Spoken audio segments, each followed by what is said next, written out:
All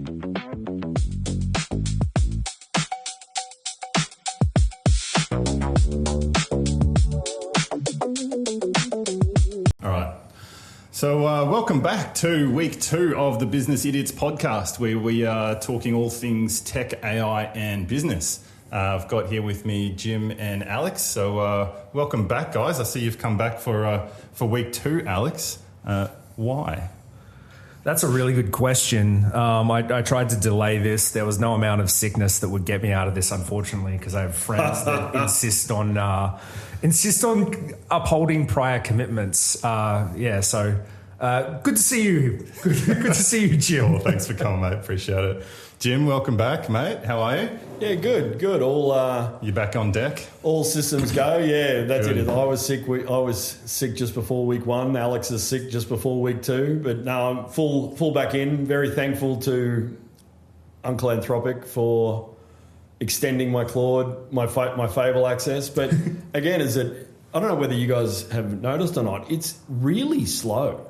Oh yeah. Have you noticed that since with the extensions, Sure. the actual responses are so long, and it takes so long to get anything done. I was telling Alex this week that I was able to run more sessions at a time now, but maybe that's the reason, is because it's taking so long to come back to me. I haven't become superhuman, it's just become slow. That's it. I think it is. I've noticed a marked difference, particularly this week. Like when they did the extension to July 19th or whatever the second extension was. You know, the real, oh my God, 5.6 came out. We've got to lock all these people in.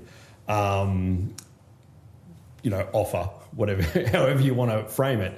But it was, just amazing. I've noticed this week particularly. And sure, I might be doing a few longer because I went, okay, what else can I tackle? Yeah. And not that I'm actually seeing that much of a improvement. I don't, like Opus does everything you need it to do. I'm not, if it wasn't given to me for free, I wouldn't be paying for Fable. I don't know. Like, have you guys decided? I've got a lot of workloads that I don't like running on Opus at the moment. Really? Yeah. Yeah. Okay. Yeah. I'd love it. We might have to do that. Opus feels like I point it where I want it to go and it goes there. Fable, I feel like I can point it a direction and it might tell me that, hey, there's going to be a road bump over here and you've forgotten about this. Are you sure? Is this the right way? Should I weave it in like this? Here's my recommendation. Yeah, and so that sort of sweats out in my because I do a deep dive, like the interactive interview sort of as part of the process before anything. Sure. And so that sweats out in that scenario. Whereas there you go. You're off planning. But I've given it the parameters anyway. It just sort of goes, okay, how divergent do you want to go, and then it comes in. Sure. I've found Fable's pretty good for co-working type tasks, like literal intern jobs in particular. Hey, go and figure out this information, where it having opinions doesn't matter so much. Programming tasks, I'm kind of with you guys that Opus is much more point and shoot. I miss my beloved 4.6 Sonnet. They retired that this week. Is it? No, but it's still on Bedrock. I noticed today it's still on Bedrock. Yeah, but I ain't got time for that, man. I just use the ones in the models menu because I'm a lazy piece of shit at the end of the day. as we all are. As we all are. Cool. All right. Well, with that, let's just look at some of our stories for this week. So we're going to be looking at some of the new reports on the AI job loss, or maybe not. So there's some progress there, which is interesting. Some new reports coming out in that space. We're also going to be talking about OpenAI, who's starting to get a little bit cozy with the US government and why that might be the case. And maybe raising some questions here around Anthropic casually just blog posting that they think they've discovered consciousness within their model with a little 1:40 video and just putting it out onto the internet and going, here it is, the J space. Love the J space. Love the J space. So let's dive firstly into jobs. So one of the key headlines here was RAMP concluded a 5-year study showing that a lot of the AI-heavy spenders, the companies investing most into AI, were actually growing their headcount, and they had it at 10.2% a year. And when that was split, it was actually not just in hiring senior engineers like we sort of have been hypothesizing. It's actually split by 12% juniors and 7% managers. And I would like to hear sort of for the experienced individual contributors as well. But it's quite interesting to see the largest growth coming there from juniors. So I think it'd be really interesting to hear from you, Jim, on this one. What do you think is actually going on here? Well, again, I think it is Jevons paradox in a nutshell. Is that the moment, which is the moment you have more capacity, you fill it and you use it as much as you possibly can. And so when you look at what the story is reporting or what's being reported here, it's people who have spent the most on AI have seen the efficiencies and gone, okay, well, if I multiply that, I can meet my objectives faster. And that's what they've done. Is that the other side of the report is that the people, the businesses or the companies who didn't spend that much on AI just stayed level. And it just, to me, it fulfills the I guess, what anyone in the industry who truly understands how all this works has been saying, basically all year, is that for several years. That's it. There's not really unless you're a frontier model company and you're trying to go for an IPO. Everyone else has been saying, oh, well, there's not really, when you actually understand how it's going to work, there isn't that going to be these massive job losses. Sure, there might be some job displacement and people who once did one role then do another.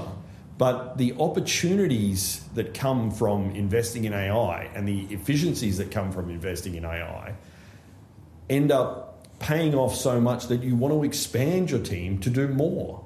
Okay, so you're framing it up as kind of take two companies that are competitors. Company A lays off their workforce and uses AI, and Company B uses AI with their existing staff and new staff to deliver a better product, improve customer service, reduce churn, become more strategically competitive in their marketplace. And they end up growing, whereas the other company has a great quarter because they reduce their costs. And that's it. And it comes down to what is your actual objective. And so if you're trying to deliver value to your customer, then integrating AI and then retasking your existing team and increasing your team to find ways to better deliver value to your customer is the absolute objective. If you're just trying to fill the requirement from the board and, like as you just said, have a good quarter or have a good couple of quarters, which you will, then integrate AI, lay everyone off, and go into your golden parachute. And sell your shares. That's it. Sell your fast. shares real fast. Yeah. This has been the constant argument that I've been having in discussions around, like, how do we realize a benefit from the sort of AI boom that's coming at them, that's sort of coming through the pipelines at the moment. And every time I've been asked this question, the immediate answer is, oh, well, we can save money through staffing costs. And to which I respond, that's madness. Because not only are you, as you mentioned, are you going to have that bad quarter, but you're going to systematically show everyone that transformation means their job is at risk.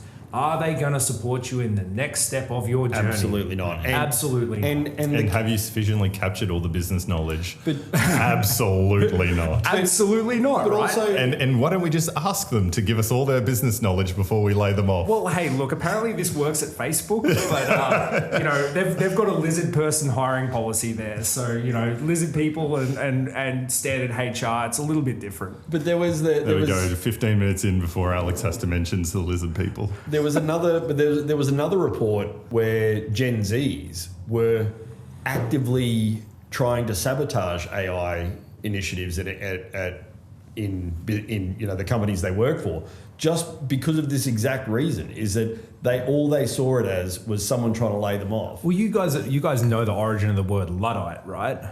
No. So in the Industrial Revolution, I'm going to make myself look really foolish if this is wrong, but I'm pretty sure the Ludd factory made shoes or something like that. And the Luddites were skilled craftspeople that were sabotaging the machines, the industrial shoemaking machines. And so it became a pejorative term, obviously, but it was really people resisting transformation that was putting them out of jobs and out of work. And there is this talk of white collar recession, and I know we're kind of saying that the data at the moment does not support this. But the way that we've pursued this with, say, for example, Cloudflare's approach to realizing gains from AI and automation, it's completely counterproductive, because guess what? People get on Twitter or LinkedIn real fast, and word spreads. You can't keep it quiet that this is your plan, because it becomes really obvious when your targets aren't moving. But right, if your targets, we've got these AI automation goals, cool, we've hit them, and our sales targets aren't up 100%. Guess where we're about to make up that shortfall. And anyone that's smart in your company is going to run for the exits. I think it really illustrates a little bit of the management style factory that's evolved. Yeah. And so you either have, sort of the entrepreneurial or leader management style, where they're looking to hit the objective and bring the team along with them. And that gets illustrated in their AI approach and how it actually gets implemented. And I think if you actually could get the data and look at it, you'd then see that's where it increases, or the teams increase, or you get the board reporting, the quarterly quarter by quarter management style, which is so many of enterprise middle management, or as we like to call them, the business idiots, that just don't see the forest for the trees, and they can't see how it's all going to evolve. Well, Will, before we jumped on camera, we were talking through this briefly, and Will raised a really good point around the numbers that we're seeing, the veracity of the numbers that we're seeing in general, and we're talking about job losses or job growth according to AI, and all of this assumes that someone's cracked the formula and they kind of know what they're doing with it, and that this is widespread enough that it's moving top level numbers, right? And we're attributing these numbers to AI. Should we even be doing that? That's it. It may not even be there yet. Well, what do you think about that, Will? I've seen AI be used for some really good tasks, and even some end-to-end workflows it can be really good at. But immediately, and I'm just going to talk about the evidence I've seen in my work, 100%. As soon as we use AI to make a workflow either better or automated, the manager of the person doing that work says, thank God I've been wanting this person to have more capacity for years. Yeah. I have this long list of things waiting that I want them to start doing. And then they go and start doing those things, and now the overall capacity of the team is higher, the quality is higher, but it's not like the work disappeared. Yeah. I think the only time where you could actually foresee or even have seen attributable layoffs to AI is the managers that Jim's talking about, where they need a bump in that quarter and they've looked at the spreadsheet and gone, we haven't hit our figures, let's cut some costs. Here's something we can do. Here I can look a little bit better. Yeah, it's AI washing. In the short term. It's AI washing. And that's it, exactly like you're talking about, is that the back to delivering more value to the client or to the customer, is that Doris, for want of a better name, has always been under pressure and never had the capacity that they needed in order to do all the jobs that were possible. All of a sudden, you take away all of the mind-numbing tedious stuff and give it to AI, and all of a sudden Doris can give more value to the client and do the jobs that were not cost effective. But this is all presuming that the company has the ability to execute on this, right? Like we can kind of hack things together. Between the three of us. I naturally assume that just because if they've asked me, I've got it done for them. Yeah. Okay. Sure. But I'm thinking you about. You used to laugh at things, Alex. I lost. Used to be funny. Well, do you see what I have to put up with? How can I argue with that? My point here being that we're assuming that we're seeing these teams across the industry starting to realize this value. But the reality must be that these are small pockets where you combine a management layer that is sufficiently technically savvy that they can understand and integrate these workflows. And you've got a workforce that's sufficiently, how would you put it, flexible in their role identity that they can change what they've been doing for the last 20 years and realizing some value. And I guarantee you in most big companies, what's happening is, I've got this great idea, goes into a 24-month IT team backlog and it never sees the light of day. By the time the company gets there, the next big thing is... I completely agree. Like, it literally is, like, these are outlier scenarios at the moment. And it's only going to become mainstream. Well, again, I think it's going to take at least a year. The uptake in Australia in particular is glacier slow.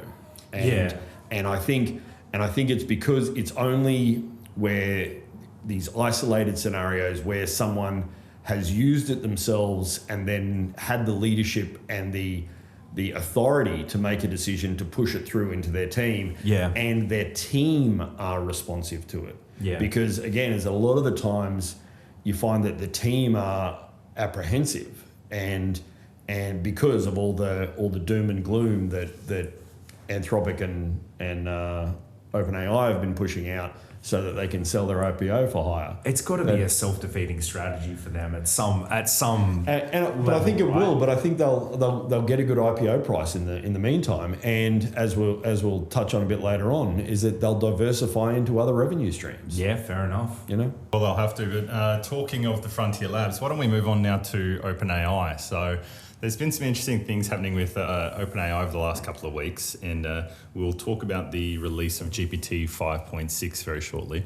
But firstly, we kind of want to talk about how they're starting to cozy up a little bit to the US government, perhaps looking for maybe a bit of a strategy here around becoming too big to fail. But we'll touch on that in a second, because firstly, what I want to go through is one of our favourite writers, Ed Zitron, has... you will refer to him as our beloved Ed. Where's my Ed at, I think, on Substack. Yeah, it is. And again, $90 value. We're not sponsored by Ed. We're not sponsored. But notice us, Ed, please. Also, we're here waiting for you. So anyway, let's crack back on to... Okay, so Ed Zitron's blog post, verified by the Financial Times, they got hold of OpenAI's financials. Yeah. So just to run through some of these numbers here, which I think are... I mean, we already have kind of aware of the word AI bubble being thrown around, but let's just look at some of these numbers, which are fairly daunting. So we're just looking at 2025 here. Revenue, 13 billion, and operating costs at 34 billion, which means that they are spending $2.60 for every $1 that they earn. Their operating loss was therefore 20.9 billion, and their net loss from the year before was 5 billion, then grew to 38 billion. Unbelievable. 7.6 times worse than it was the year before. Out of this, their R&D alone was $19 billion, right? So their R&D spending is higher than their revenue, which is 147% of their revenue, and that is before all other costs within the business. And so a lot of the big one that I got out of the R&D, the variance in the R&D compared to everything else, is that a lot of their compute deals that they got done, or that everyone was worried about, the circular investment, circular financing, and all that sort of stuff from sort of like the end of last year, that was all for inference. It wasn't for training. It was like I went back and looked at it, and it was so much of it was inference.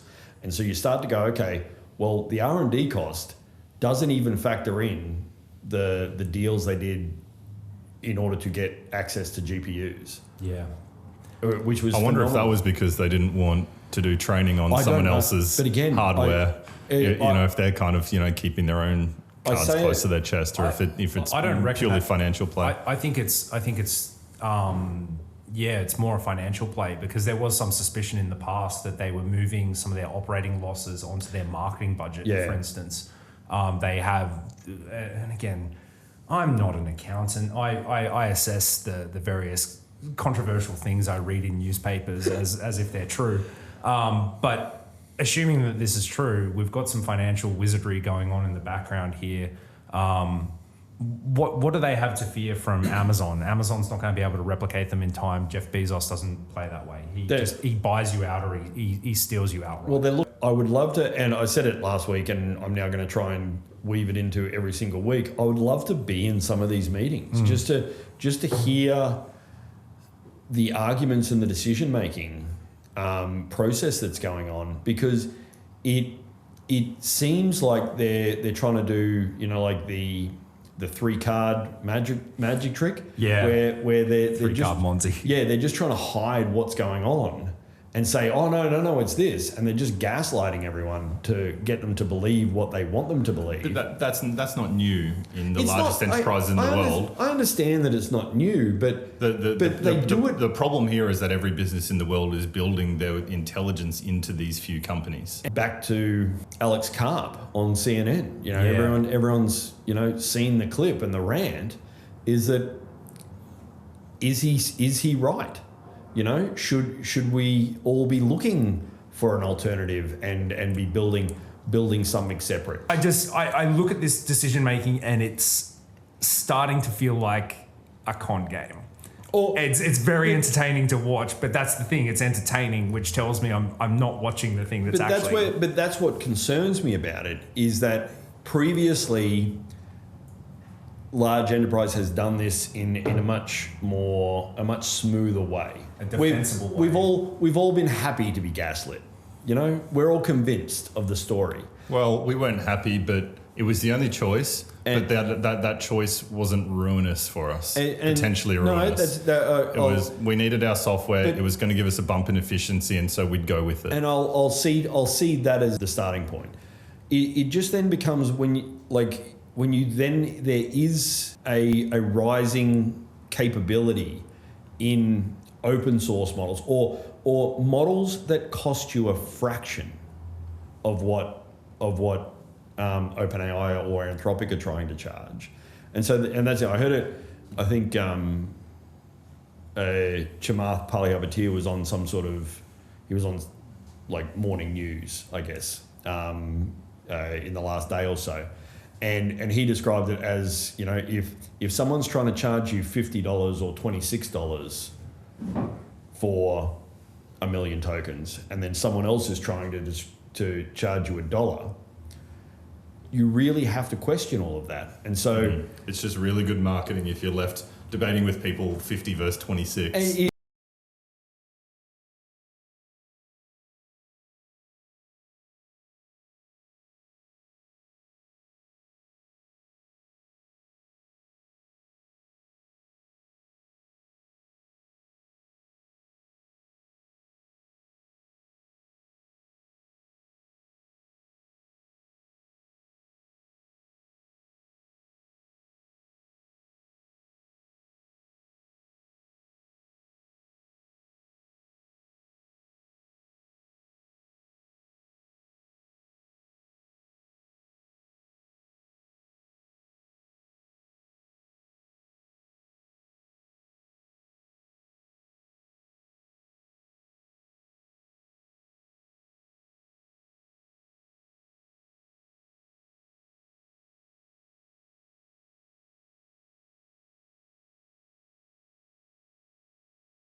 often if you're only burning $5 or $10 worth of tokens in a month because you're not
trust that. But once you map,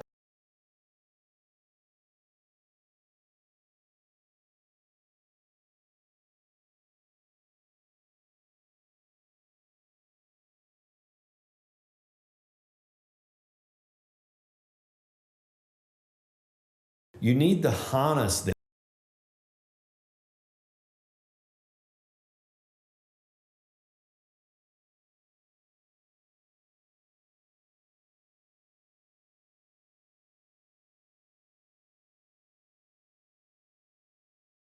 Yeah, there's definitely a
mercantilism is a much older form of international trade where companies did pick winners and losers. And one of the big accusations against China has been its pursuit of mercantilist policy, where it's deliberately created winners in its country to acquire international market share at the expense of its trading partners. Which Was it is the, really the national heroes? Is it well, national? that's it, because you see it in EVs, and so every province is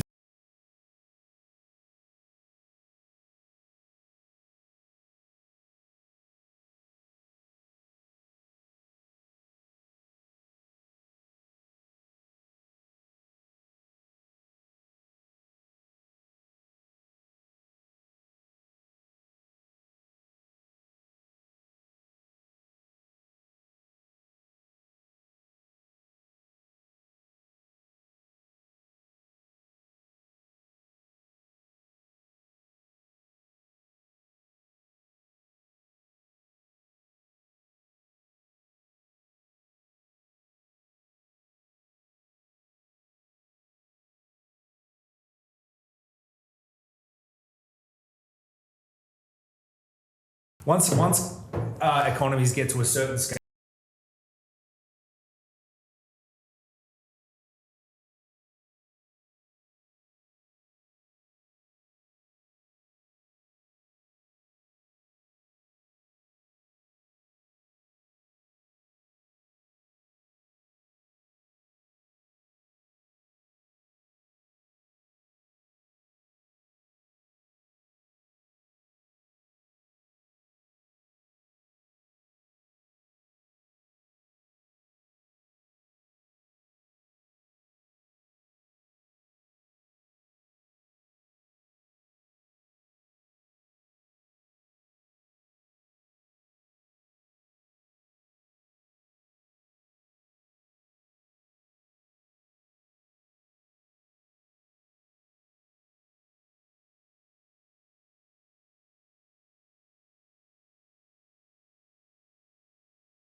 more.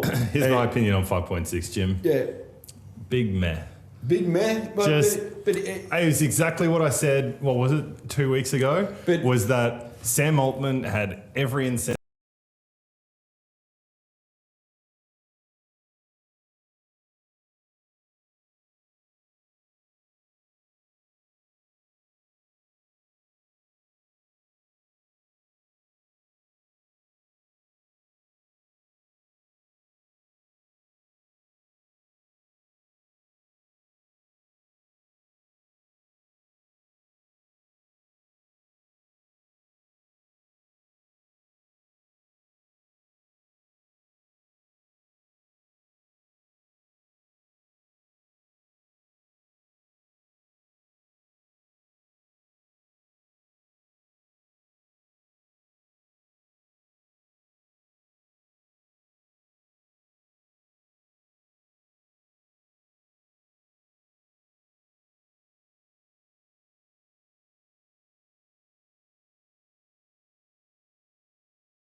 It would probably be higher than that.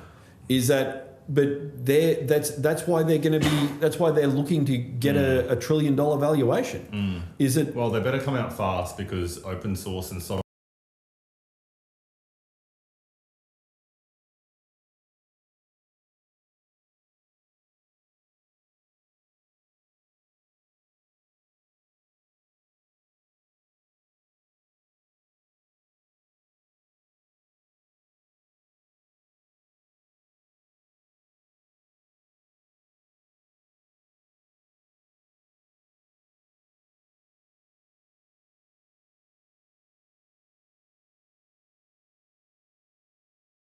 The key here isn't whether or not it is general purpose enough to defeat Anthropic entirely. It's that the things that we thought Frontier Labs, or things that we thought the exclusive domains of the Frontier Labs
unbelievable. But that's the thing. Just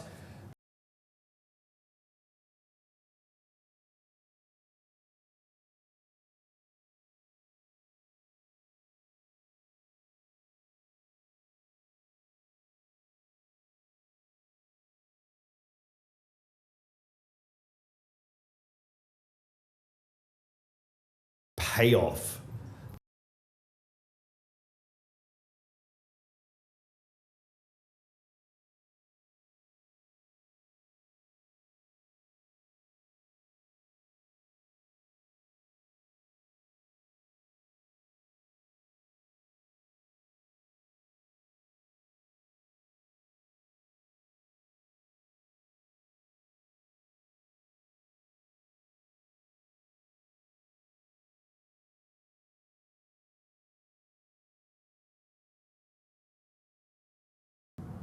The J space refers to this Jacobian, right? And this Jacobian object basically tells you how the internals of the model change as you vary the inputs very slightly, right? If you remember high school, your derivatives, space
I suppose one of this is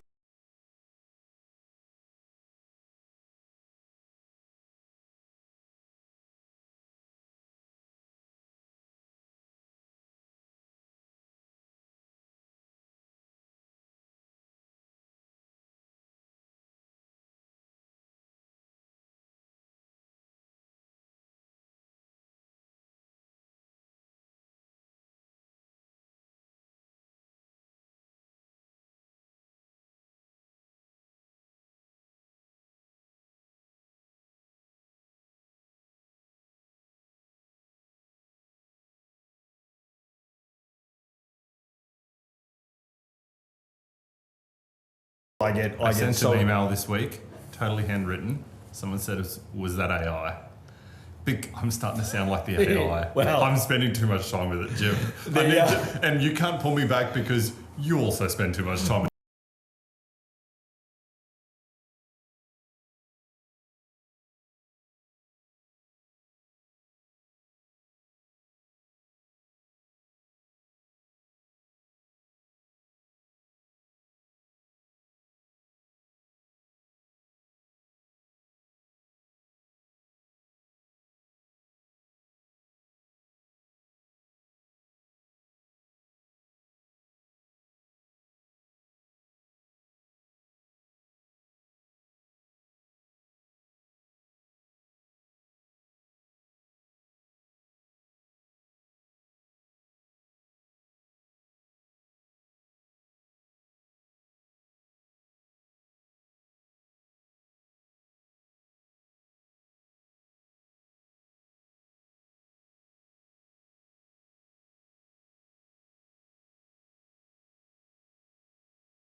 Why are you doing that? Why are you racing to